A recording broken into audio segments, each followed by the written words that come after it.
So Nate and I have talked about adoption since we've first been married. We felt God just putting that desire on both of our hearts. And there's a verse that always comes to mind, which is Psalms 86:11. It says, "Teach me your way, O Lord, and I will walk in your truth. Give me an undivided heart that I may fear your name."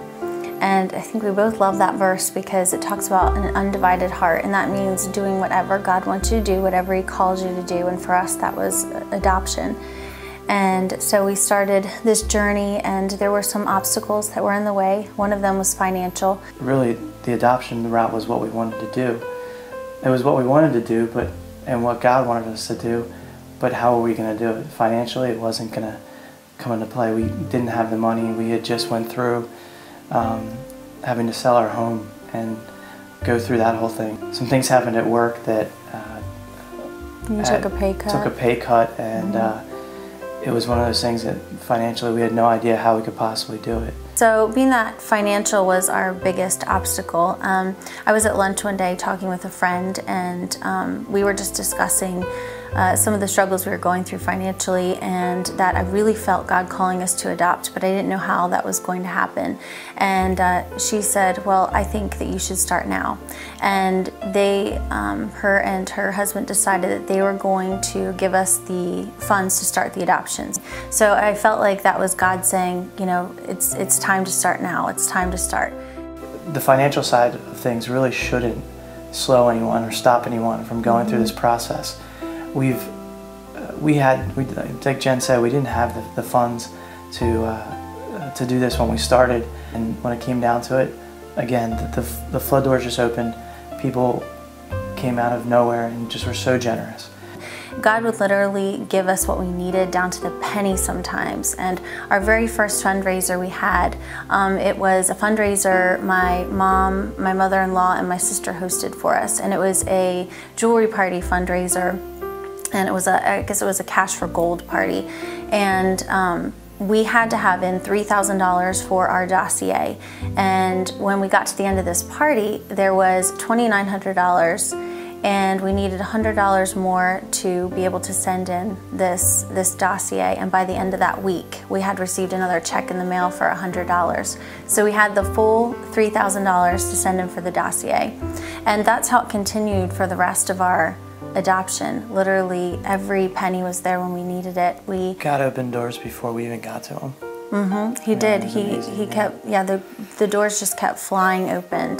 And we got a phone call one day for someone that we knew that decided to give us $10,000. The neat part is people get to help out. The people that get to help out, they're helping out for a little girl that they're going to see grow up. They're going to get to be a part of her life. She had told me that day that, you know, hopefully we're going to get this call. We were waiting. She said, when you get that call at work, when you get that call from me, you better get your butt home, because we want to look at this picture together. So that's what we agreed upon, and that's what she did. I got that call, I think it was like around 11 o'clock in the morning or so, and she's like, "Come home, we have it. They just sent it over. Hurry, because I need to open this email." So I got home, and I think we prayed about it before we looked at it, and because we had 24 hours to decide whether this is the child that is, you know, right for us. And so we prayed about it. We fasted about it. We had friends fasting about it, and we opened up the picture, and she's beautiful. She when we opened up the email, we looked at her, and it had all our information, and it was pretty much all in Chinese at first, and we're trying to go through it, and we're like, what does all this mean? And you see her picture at the bottom, and it was amazing. I mean, she was perfect. Her smile, everything about her was great. So well, and the cool part is up at the top of this file was this little black and white photo. And they told us there was only one picture. Yeah, so we're like, oh, well, we're going to get this little black and white photo. So we're trying to analyze this little picture.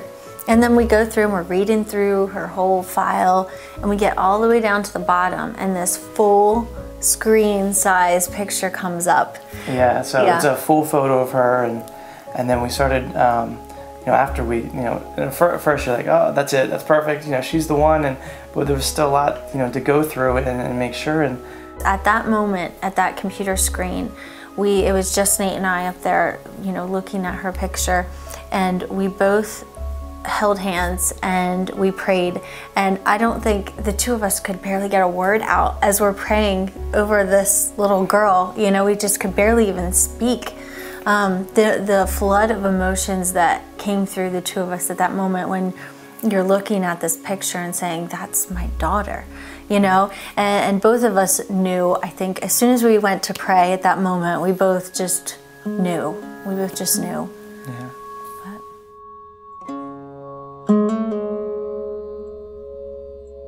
The whole 6 months before we left, it was just, we had 6 months that we had her picture.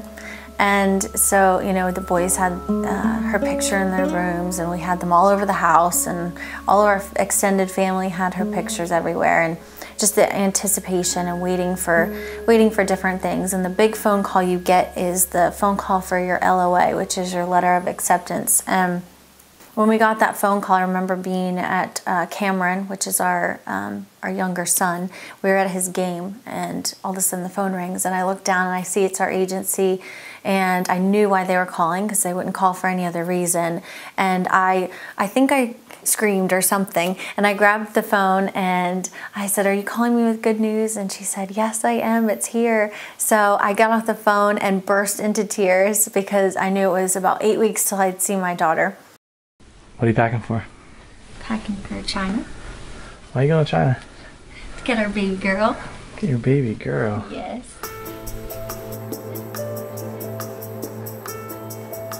13 hours from now, we'll be in Beijing.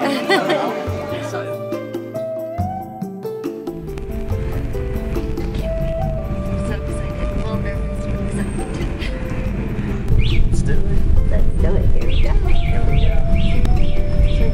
You know, I'm shaking at this point. I think he was too, weren't you shaking? Yeah.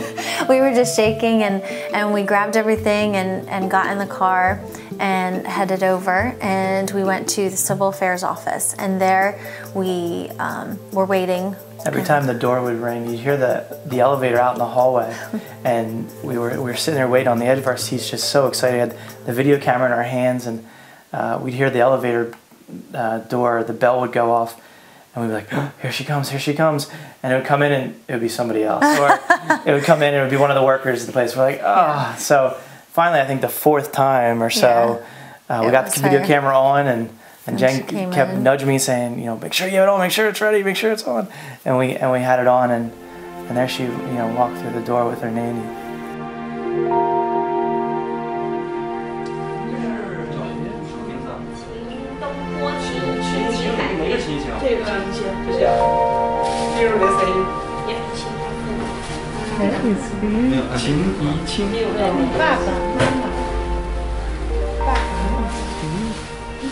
It was a surreal moment. Yeah. She walked in with her nanny, and she had a very solemn, serious, you know, look on her face. And what's going on? Yeah, couldn't figure it all out. And we walked over to her, and I just started rubbing her back, and you know, handed her. We had a little baby doll that her grandma had sent over, and we showed her little baby, and she did touch that. And then they handed her to me first, and I, you know, held her, and she kind of arched her back and started screaming. And most people, I guess, would think, oh, I'd be disappointed that they were screaming, but they actually say that's a great thing, because it means that they are attached to someone else, and that you're taking them, and they have emotions and feelings. And so she started screaming, and then she'd calm down a little bit and scream a little more, and then Nate took her, and she screamed bloody murder. I took her out in the hallway, and when we were walking out in the hallway, we passed her nanny, and her nanny was out in the hallway just bawling and crying and sobbing. This nanny had taken such good care of her, and loved her. Yeah. And loved her.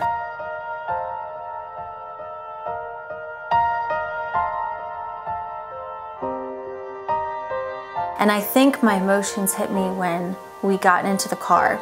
Because we got into the car and she had stopped all of her screaming and thrashing, and I just was holding her on my lap and just rocking her back and forth to try and soothe her, and she was just had this like soft whimper, and you know, I was overwhelmed at that point with just such love for this little girl, and we had been given a gift in this bag that we hadn't looked at, and we pulled it out, and here it was a photo album of her from the time she was a month old, and it was every step of the way really until we were able to get her.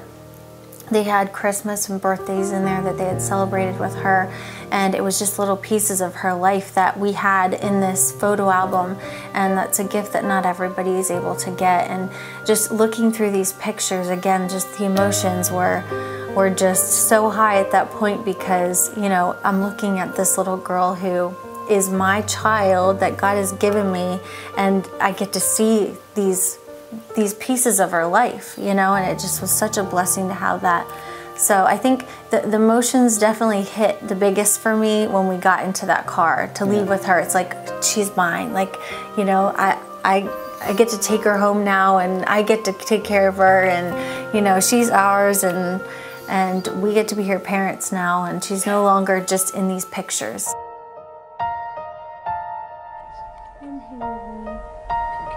She's a sweetheart. Hello. She's having a little bit of a harder day today. Very sad today. She loves Mama. She's a sweet girl. There were some ups and downs those first few days, but we slowly started to see this little girl emerge and this personality come out. And she had this hysterical strut that she would do down the hallway. It was so funny. She was little Miss Sassy and confident, and she would just strut her way down the hallway. She walked herself all over the hotel, said hi to everyone, and it was the neatest thing to see. Just to see this little girl, this personality just come out more and more and more. When we got home, everybody was waiting at the airport. The boys were, and my parents and Nate's parents were waiting there. And that was a sweet moment. And she was happy as could be. You know, we just felt like that was such a blessing, because she smiled at her brothers, and she actually hugged them both, and she had been talking to them on Skype. So she had seen them several times. When we first got home though, we pulled in the driveway, and there was friends and family and balloon. It was great. They had a driveway party. Yeah. And they did a driveway party so that way they wouldn't infringe on her space when she her home, when she came home, and so she could just come into the house and take it all in. Bringing Haley into our lives, it's stretched our boys, Aiden and Cameron, as well. But I think that's a good thing, because I think so many times anymore we get this picture of the American dream, and we have these perfect little lives with our kids and our house and we don't want anything to disrupt that. And when you do choose to adopt a child, they can come with different emotional issues and struggles that they go through, but you have to get that image of that perfect little life out of your head and realize it's not about that. It's about, you know, helping this little girl and making a difference in her life. And it's been a positive change for our boys, because they're giving of themselves. They have to give of themselves to somebody else and show her grace when she's struggling through. And you know, I think it's been a really good thing, and it's stretched them in ways that I think will make them better as they get older, and more compassionate for people and understanding of people. I love you. She makes her brothers laugh a lot too. Her favorite thing to do is tell them to go sit time out. To think 6 months ago she was in an orphanage. You know, today she's now riding a bike outside.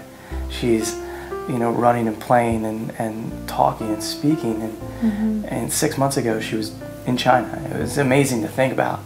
Most of all, I feel now a responsibility to teach her to become a woman of God, and that's what I want her to see in me.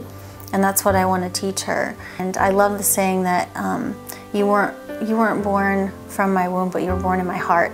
And that's truly how I feel about her. I feel like, you know, even though I wasn't the one who gave birth to her, she is just as much my daughter as my boys are my sons, and I feel no difference. I love her just the same as I love them, and I just feel privileged and blessed that I get to be your mom. We're just so blessed. I don't see her as my Chinese daughter. I see her as my daughter. That's all there is to it. So, sorry, but